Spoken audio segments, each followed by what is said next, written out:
After being retired for about 622 days and counting, I've come to the realization and learnings that some things simply don't matter. Some things are very important, and a few other things have changed my life drastically since I just realized that. Welcome back to the hustle, everybody, and welcome back to the grind, and watching everybody sail off to their busy little lives and not realizing yet what I've just realized that I want to share with you all today. See, there's a few things that I've come across in my mind, and it's very similar to what I spoke of last week, but these are new realizations. One, of course, is legacy is not about money. We go through our lives realizing, thinking, believing that money is what it's all about. And while money is important, it's that realization after, once you're retired and you sit back and you also recognize that there's much more significant parts in our life that actually matter.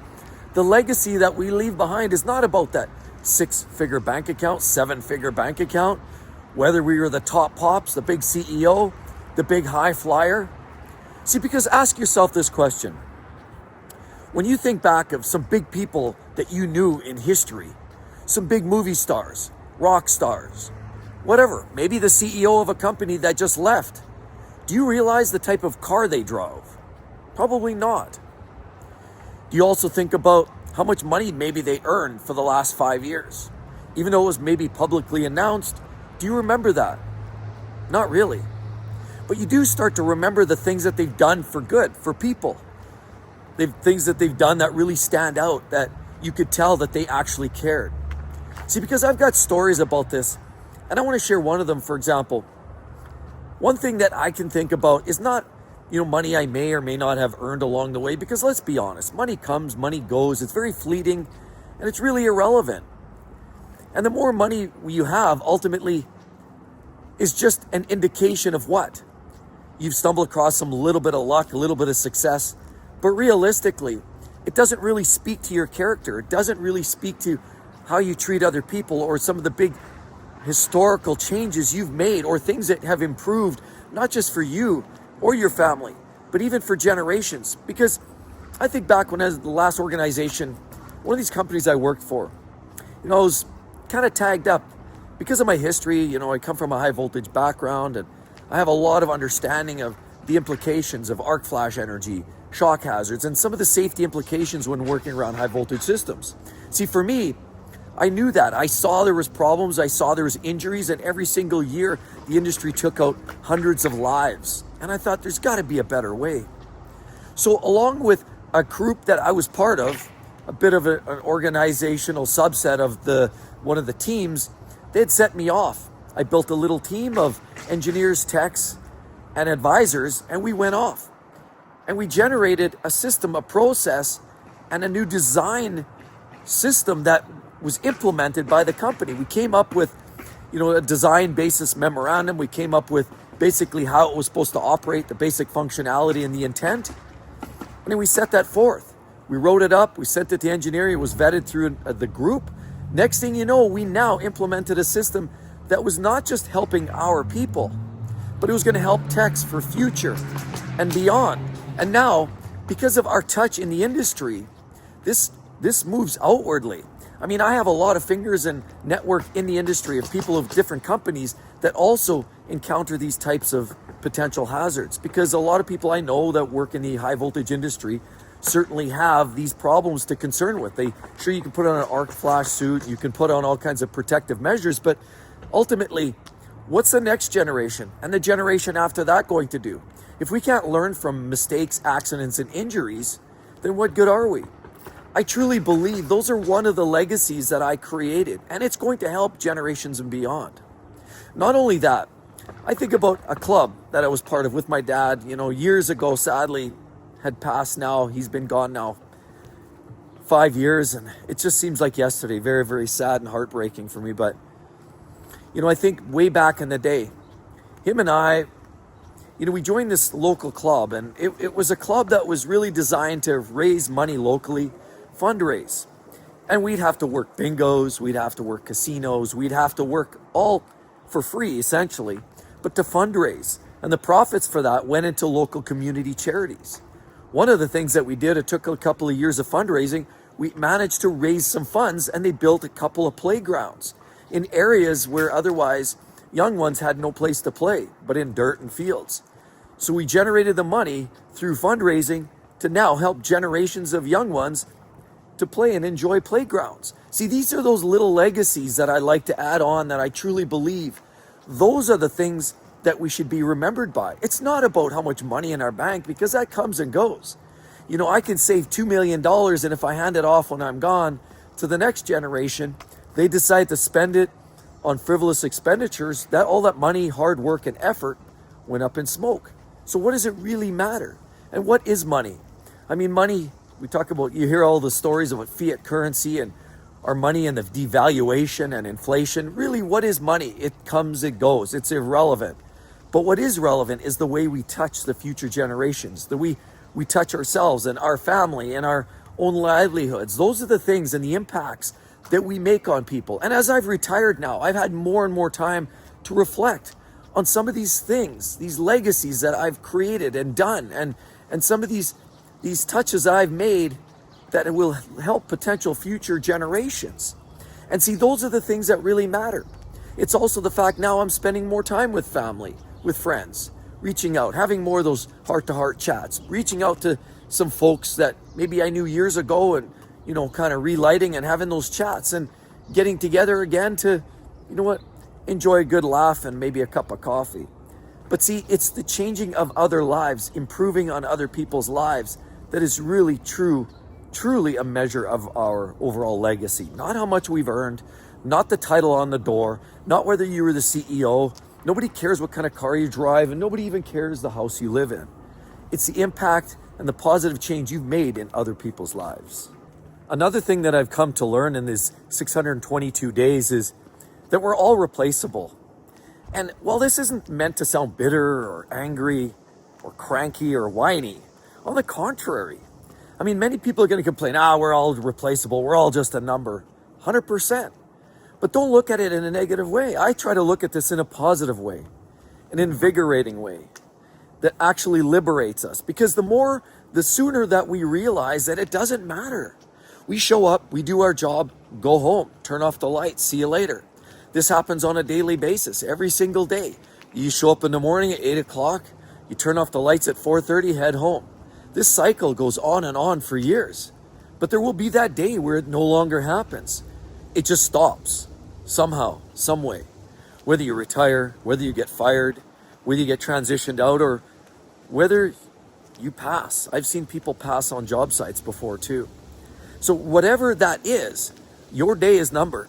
I mean, even I've been in organizations too, where in fact, there was 3 different CEOs in the time and the tenure I was with the organization. 3 different CEOs. And if you talk about legacies, because this ties in with the legacy discussion as well, the whole idea, what does it matter? Who cares what the first CEO did? Who cares what the last CEO did? What's happening right now is what the CEO is changing in your life. Whether they're booting you to the curb, whether they're downsizing or changing the structure, or safety and the culture always trickles downwards. It's the current, in the now, that matters. You can't change what happened yesterday. You can change what happens in your future. But the fact that we're all just a number helps us sort of liberate ourselves. Think of the fact that it doesn't really matter anymore. We are a number. And you know what? I think back in the office I sat in a few short years ago. I was in there for a few years. Before that, there was somebody before me, and I shared that office. After me, guaranteed there's somebody else going to replace. There's probably somebody in my old office right now, and they're probably going to sit there for 4 or 5 years, and then they'll be kicked to the curb, passed on, transition out, retire, or move on entirely. See, if there's one thing that's certain, nothing ever stays the same. If you think you're in a good spot right now, if you think everything's perfect right now, guess what? This is just sort of a state of lull right now. And that will change. That status quo is not indefinite. And things will change. Where you once thought you were the top pop, I had a manager that once thought he was the king of the castle. Guess what? Sadly, very sadly, he was sort of forced into retirement. A year later, he passed on. Now, what sort of legacy does he have? Nobody even remembers him, because now they've changed management 3 times since then.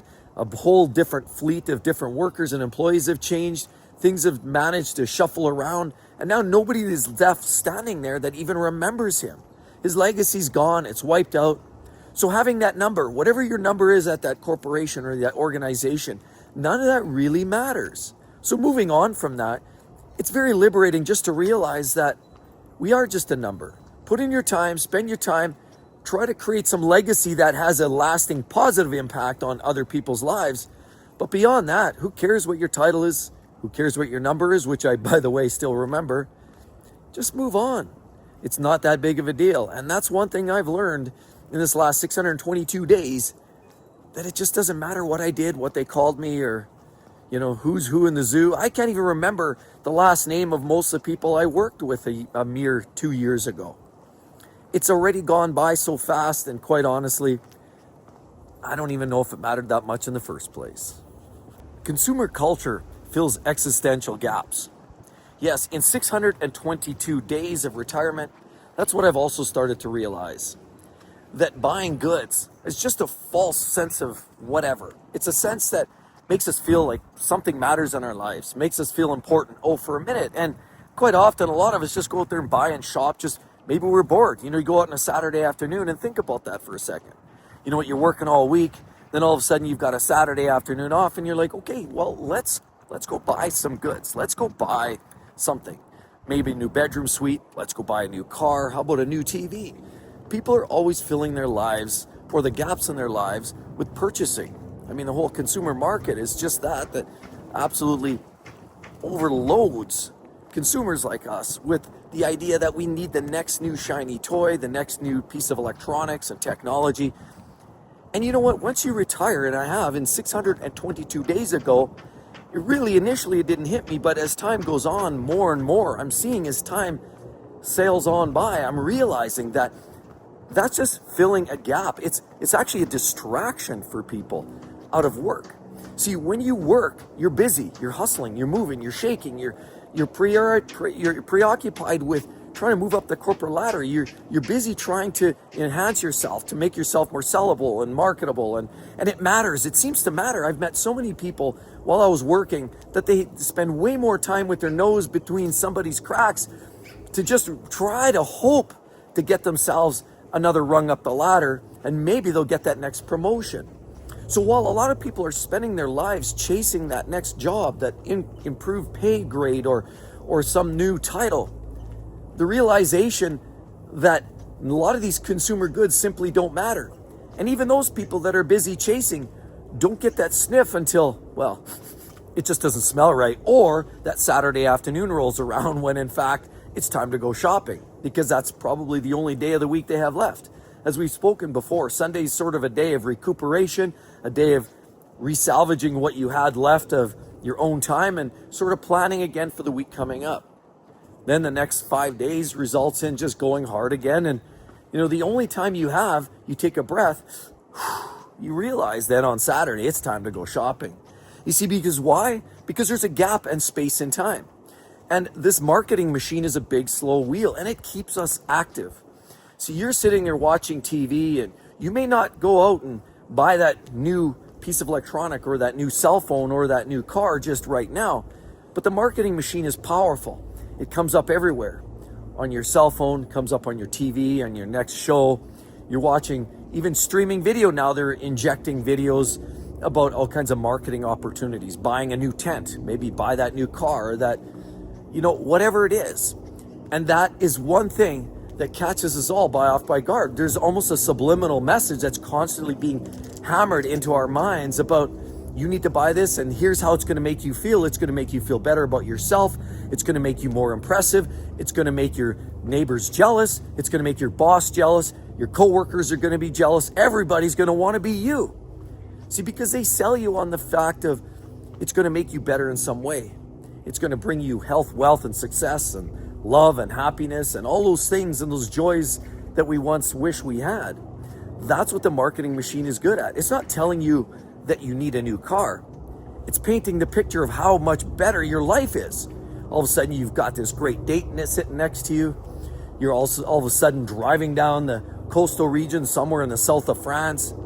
And all of those romantic thoughts and feelings and beliefs and perfect B-roll are injected in a way that gets you just absolutely enamored and pulled in to the idea that I need that. I need it, and I need it now. And so as I go on, and as the more time I spend here in retirement, the more I realize I can see through a lot of that noise. I don't need a lot of those widgets. I don't need that new widget, that new Neo robot we've all heard about. You know that Neo robot? I've seen, what is it, Marquez? There's a video I just saw about, I think it's Marquez, one of those widget reviewers that talks about electronics and automation. And he speaks of this Neo robot for $40,000 or $50,000. You can get this robot that sort of works. It can maybe do your dishes or wash your clothes. See, but it's a great marketing scheme. And they're going to unleash that on all the automation people to get them to push and promote it from people that are influencers. You see, so this whole influential marketplace and marketing machine is a very powerful one.